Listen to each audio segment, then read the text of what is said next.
the 25th day of Donald Trump's war with Iran, the president made some very big announcements about the negotiation that he says his administration is having with them. Watch this. They're going to make a deal. They're going to make a deal. They did something yesterday that was amazing, actually. They gave us a present, and the present arrived today. And it was a very big present worth a tremendous amount of money. And I'm not going to tell you what that present is, but it was a very significant prize. And they gave it to us. It was oil and gas related. And it was a very nice thing they did. But what it showed me is that we're dealing with the right people. We've won this. This war has been won. The only one that likes to keep it going is the fake news. If you read the papers, you think we're tied. You think we're in a tough battle. We are roaming free over Tehran, the city, Tehran, as opposed to Iran. We're roaming free. We can do whatever we want. Okay, that's what the president said. However, a senior diplomat working in Iran told MS Now, quote, Iran is not ready at all to enter negotiations at this moment in time. Other countries are reportedly stepping in as possible mediators between the United States and Iran. The New York Times has reported that the U.S. sent Iran a 15-point plan to possibly end the war, and it was Pakistan that delivered it. That is according to two officials who were briefed on it. Meanwhile, MS Now has confirmed reports that about 3,000 soldiers with the Army's 82nd Airborne Division are getting ready to deploy to the Middle East, according to a person familiar with that planning. And Israel is not letting up by any means. Donald Trump's comments today, Israeli officials say they're going to keep striking Iran at full intensity. While here at home, it looked like there might be a glimmer of hope to end the shutdown at the Department of Homeland Security. I was at an airport today, 3 in fact, and people would love to see that happen. Senate Republicans sent Democrats a deal that would fund all of the department except the part of ICE that arrests and deports undocumented immigrants. But Trump has not committed to that deal, and it is unclear if Democrats will sign off on it. And House Speaker Mike Johnson says Republicans in the House would be very resistant to a deal that does not fund all of ICE. So even if Senate Republicans, even if Democrats, even if they get Trump on the same page, it might not matter. So let's just level set. Now that we are more than 5 weeks into this shutdown, I want us to remember how we got here. After the killings of Alex Preddy and Renee Good in Minneapolis, Democrats said they would no longer vote to fund DHS. So in mid-February, money ran out and the shutdown began. Since then, there have been negotiations between the two sides as Democrats are insisting on reforms to how ICE operates. Well, over the past month, Democrats have proposed bills to fund other parts of DHS except ICE. But Republicans refused the ICE reforms as well as the Democrats' bills. And Donald Trump himself rejected a possible off-ramp that would have funded almost all of DHS. And that leaves us where we are tonight. So let's get smarter with the help of our lead-off panel this evening. Michael Schnell is here, MS Now congressional reporter. Sam Stein joins us, managing editor for The Bulwark and MS Now political contributor. And Tom Nichols, staff writer for The Atlantic and professor emeritus at the Naval War College. Mr. Stein, we turn to you first. What do we actually know right now about who the Trump administration is talking to and this present that Donald Trump seems so excited about? Because it was less than 48 hours ago, he said they were negotiating, and Iran said, we ain't negotiating nothing. Well, the details are very vague. On the one hand, he says we're talking to useful people in Iran. On the other hand, he said he's killed everybody who is useful to talk to. So it's hard to know what he's talking about. As for the prize, again, it's anyone's guess. I'm sure there's a kernel of truth in there, as is usually the case. We know it's not the FIFA Peace Prize. He already got that one. It wouldn't be so special. But maybe it's something else.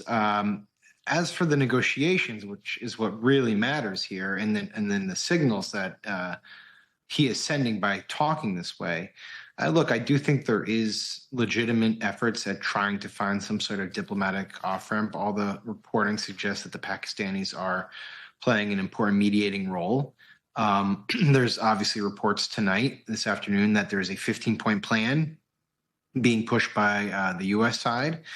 And then there's reports even later that the Iranians have a counteroffer. But if you look at the actual details of each respective plan or offer, I should say, they're really far apart. The U.S. side has deemed the Iranian offer or counteroffer ridiculous. So we have a long way to go. And keep in mind, we also have the end of this 5-day extension that Donald Trump put into place around bombing the Iranian power plants. That's going to happen on Friday. And we have troops moving into the region. So it is extremely volatile. The only thing I would just add, and then I'll stop talking, is that the fact that Trump is talking this way, the fact that he's so happy about some,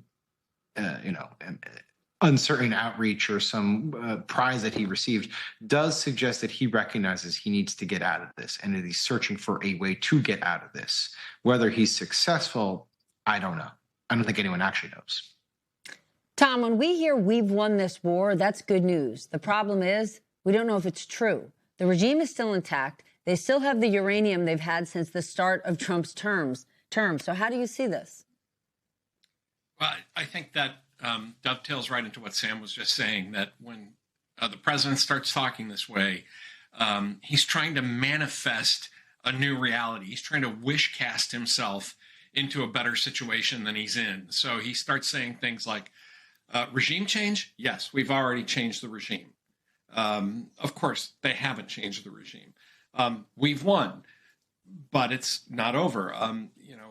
It's really important to remember that in a war, the loser pretty much decides when to give up and stop fighting.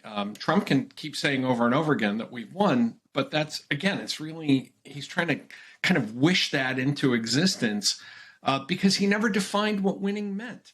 That's part of the problem with this whole business right from the start, is that the president and his team defined, I would say they didn't define a goal. What they did is they defined a whole basket of them, and then depending on what day it is, they kind of pick one and say, well, we've achieved it. Hegseth, this was Secretary of Defense today, said, well, the president said no nuclear weapons in Iran, and we've accomplished that mission. Well, okay.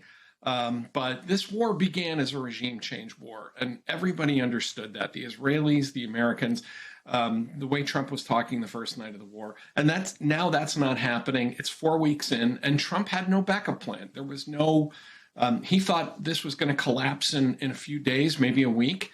And he was out, and it would be a nice clean hit, and they'd put up statues to him in Tehran. That's not happening. And so now he's just improvising, and you can hear it when he talks about, gifts and winning. And I mean, I don't think any of that is happening. And I think he's basically just making it up as he goes now.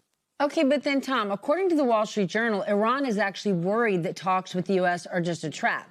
And at the same time, we've got more U.S. personnel, including members of the 82nd Airborne, getting ready to head to the region. So given those 2 points, are we really trying to bring this thing to an end? Who knows? One of the problems here is that there's a disconnect between military operations and strategic goals. So the military is doing what the military does. It's executing operations, get ready to invade Karg Island or seize some area near the strait. Okay, we know how to do that. To what end? That's the civilian's job. That's the president's job to determine why we're doing these things. So I think what you're seeing is that military operations are proceeding apace because these are all things that the military knows how to do. And Trump, my guess is Trump is sort of picking all of the above as the options when the military presents these things to him because he doesn't really know what he wants to do next. And as far as the Iranians talking about, talks being a trap, given that we attacked, during negotiations, that's an understandable position on their part.